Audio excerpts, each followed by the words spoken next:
What if the most legendary monster movie wasn't just fiction, but a warning carved into history? A chilling prophecy captured on film. This is Godzilla's very first rampage.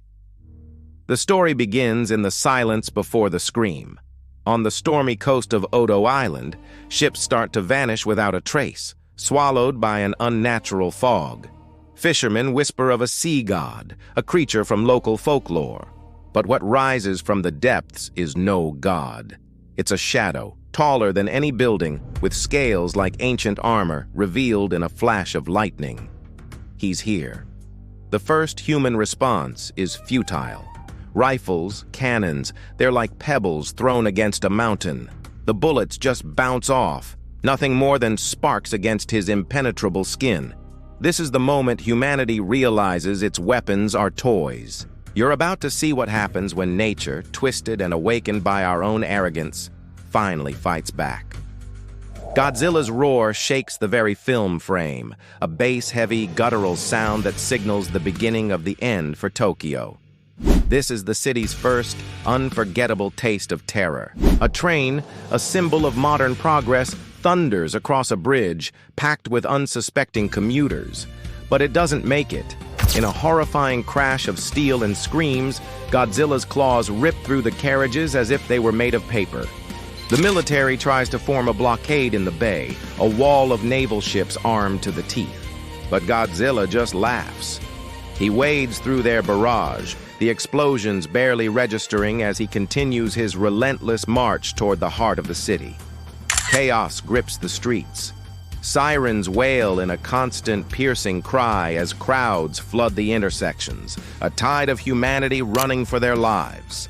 The camera shakes, capturing the sheer panic of the moment. And then, history itself begins to crumble. In a breathtaking slow-motion sequence, the iconic Diet Building, the very symbol of Japan's government and post-war recovery, topples to the ground. It's turned to dust in seconds, the explosion of rubble silencing any hope of a quick victory. Smoke billows over the parliamentary ruins, a tombstone for an entire era. And then you hear it. Listen to this. No roar in cinema before or since has ever sounded quite like Godzilla's. It's not just an animal sound. It's the sound of a nuclear reactor melting down. A sound of pure agony and rage that reverberates through the ruined streets. Then comes the atomic breath. A terrifying, white-hot beam of pure destruction that tears through towers and turns city blocks into infernos. In an instant, flames consume half the skyline. We see haunting silhouettes of people fleeing against a backdrop of a city on fire, a vision straight out of a nightmare. The military, desperate, makes its last stand, but it's also their biggest failure. They roll in tanks and string up high-tension electrical wires, foolishly thinking that electricity could stop a force of nature born from the atom. Godzilla just rips through the sparking cables without even slowing down. Every bullet, every blast, every last-ditch effort just vanishes into the roar of fire and clouds of smoke. Amid the spectacle of destruction, the true cost becomes terrifyingly clear. On the ground, medics pull survivors from the debris. The human toll is unbearable, a stark and brutal reminder of the real-world horrors that inspired this monster. By dawn, Tokyo is unrecognizable. A wide, devastating shot reveals a smoldering, skeletal skyline. But this isn't just movie magic.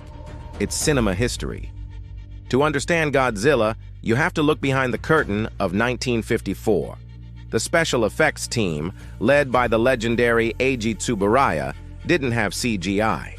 They built destruction from miniature worlds, meticulously crafting every collapsing building and every explosion. Each tiny destroyed model echoed a very real and very recent national trauma: the fear of nuclear fallout. You see, the monster wasn't just an animal, it was a metaphor. A walking, breathing embodiment of the atomic bomb. There's a chilling visual parallel when you see Godzilla ass rampage next to archival footage of Hiroshima. The mushroom cloud, the flattened cities, the lingering radiation sickness, it's all there, encoded in the monster's DNA. For the Japanese audience in 1954, the devastation they were watching on screen was not a distant fantasy. It was a reflection of the apocalyptic ruin they had lived through less than a decade earlier. And yet, 70 years later, these scenes still hit so incredibly hard. Even today, watching this grainy black and white footage feels strangely real. Ask yourself, why? Why does this old film have more weight than many modern blockbusters? It's not about the resolution or the slickness of the effects. It's the raw, undeniable impact. Every stomp of Godzilla's foot feels like the crushing weight of history moving forward. Cinematic awe isn't just about clarity. It's about the feeling, the emotion, the meaning behind the image. The dark, imposing outline of Godzilla framed by smoke and fire is more terrifying than any crystal-clear monster today. That is why Godzilla 1954 remains the one true Kaiju king. Not because he was the biggest or the flashiest, but because he meant something. He was born from pain, fear, and a profound warning about humanity's path. The film was never just entertainment.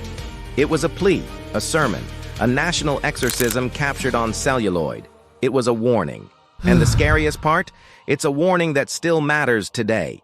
Thanks so much for watching. If you found this journey into film history as fascinating as I did, please consider liking this video and subscribing for more deep dives into the classics. You've been watching Monster Mayhem Media, where stories meet imagination. See you next time.